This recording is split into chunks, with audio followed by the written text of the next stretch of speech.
Hey guys, Kyle, the Death Knight of Anime here, bringing you my review for My Hero Academia, chapter 287. So, right out of the gate, the majority of this chapter takes place within pretty much the mindscape and the ensuing battle.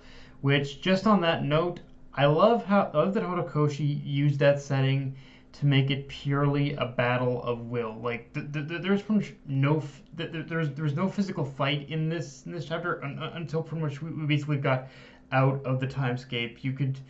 It was just all a mental battle to see who could gain or maintain control of One for All, which on that note, we learn more in depth about the quirk All for One's brother had before it became One for All, and how, if I understand correctly, the quirk, the base quirk in itself is it's largely because of All for One's brother.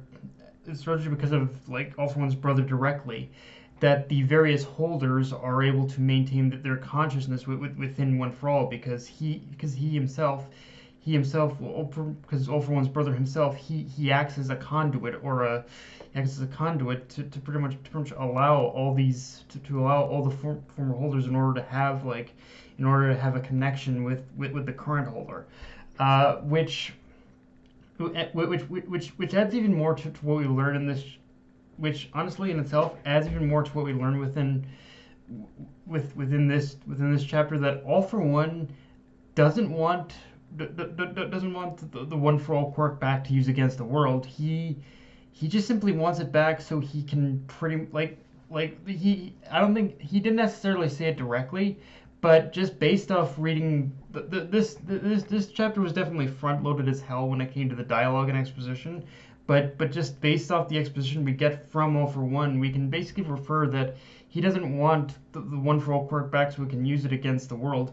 He wants it back so he can destroy it, which honestly makes even more sense than using the quirk himself, because if he destroys it, then he not only prevents Izuku from basically reclaiming it once it's back in his possession, but he breaks the chain and destroys honestly any real he destroys any real any deterrent and any real chance of stopping him and Shigaraki. It's actually one of the more, even though destruction of the quirk didn't exactly happen in this chapter, it's still one of the more beautiful subversions of the series as a whole, because it's because well, pretty much because with this one he with this one, as I said, All for One, he's pretty much trying to break the cycle. Like, he thinks the only way to really break the cycle is to destroy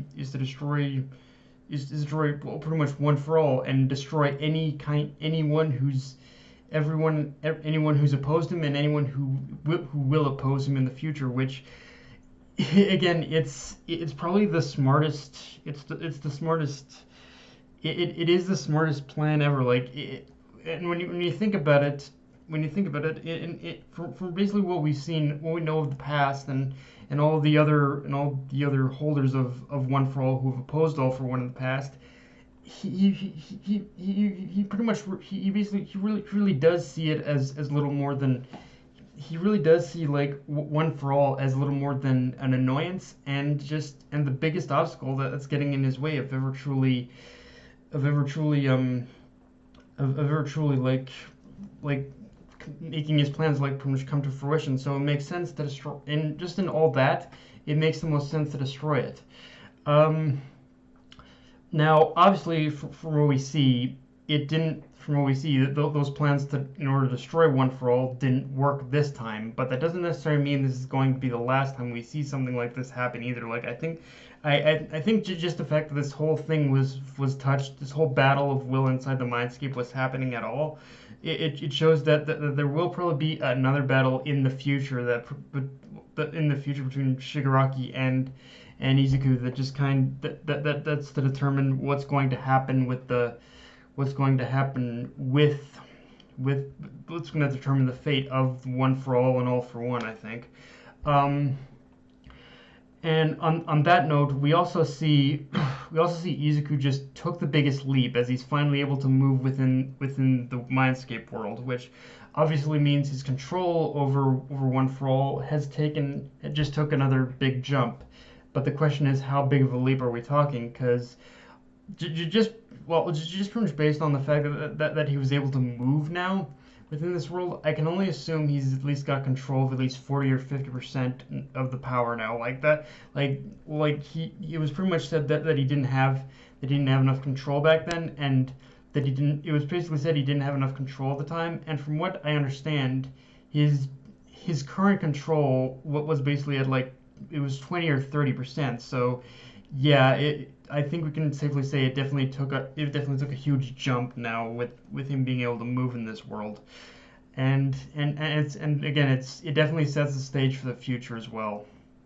Um, Now one thing I love how this chapter kind of gave a dual perspective between like pretty much between basically Nana and Shigaraki, because on one hand, we see Nana pretty much confronting the embodiment of the mistakes she's made in her grandson, and you can clearly see in this chapter she is, even though it's not shown like well pretty much too visually, you can still see that Nana is struggling to come to terms with the fact that every decision she's made has led them here. Whereas Shigaraki pretty much says, Grandma, it doesn't matter a flying fuck how things got this fucked up. I still hate you either way, and that's pretty much what Shigaraki was saying in this chapter. And while the motivation in itself is very simplistic, it in itself shows just how the constant battle back and forth between the constant battle of one for all and all for one can so easily warp a person on like it doesn't matter which from which side you're on. This whole constant back and forth between these two opposing sides will warp your perception and just how you view the world. And on top of that, it also kind of exposes just how much All For One himself really wants to do nothing but destroy. Like in this chapter, you can definitely see a lot of you can definitely see a lot of parallels in basically All For One, and how he was acting in this chapter is very much similar to how Shigaraki was acting at the very beginning of the series. Like you can see the parallel that even though at the time, well, even though All For One was trying to teach for Shigaraki all these lessons about being a more composed, a more and being being more thoughtful and methodical with basically how you approach being the symbol of villainy. At the end of the day, we also see in this chapter that All For One was pretty much doing he was doing it all for pretty much kicks, because he wanted to because he really did see a lot of Shigaraki in him, and he just wanted to do it in order to destroy the world, just in the same way that Shigaraki he wanted to do in like the very beginning of the series. So yeah, it just kind of exposes just how similar the two of them really are now. Um, with that said, with that said, we got some Toga. We got some Toga to talk about in this chapter, because Toga in this chapter asked the $1,000,000 question, which is because asked the $1,000,000 question because yeah, when you get down to it, hero or villain, it doesn't matter.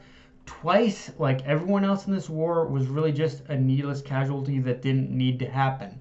But because of the way society works, he and honestly, I think many other deaths, be they hero or villain, are going to get swept under the rug like everything else. And in some ways, Izuku Inochiko's answer, I think, is going to greatly dictate the future going forward, which, on that note, there's a lot about this chapter that feels like we're headed into the end games of the series, so to speak. But at the same time, it does also feel like one of those times where the actual end game of the series is still ways off. It's almost like a thing of like we just taken the first real step towards the end game of the series, but we're not actually not near it yet.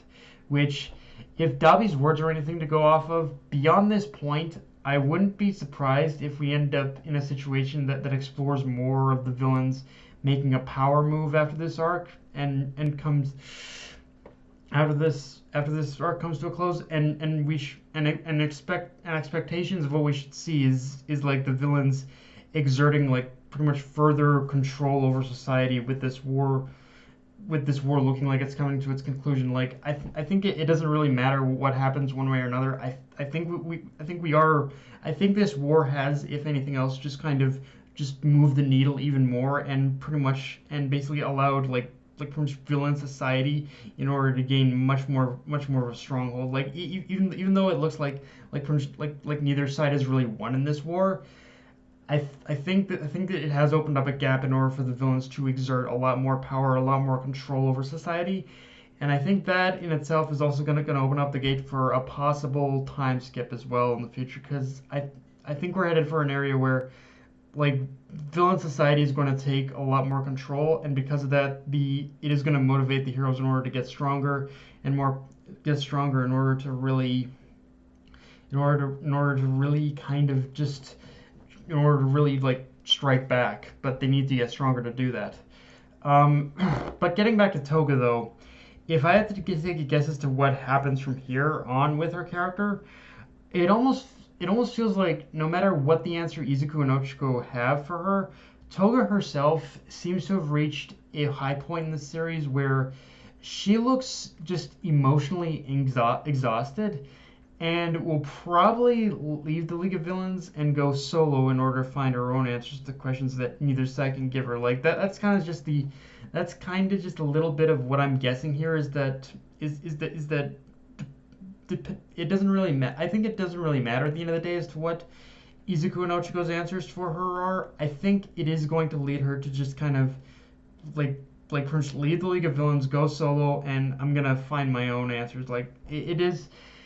I think that's kind of where Toga's. I think that is kind of where Toga's character is going right now. But yeah, guys, that's all I got for this review. If you enjoyed the video, like, comment, subscribe. Follow me on Twitter, Facebook, and Crunchyroll. That and that have been me. Signing off. Later, guys.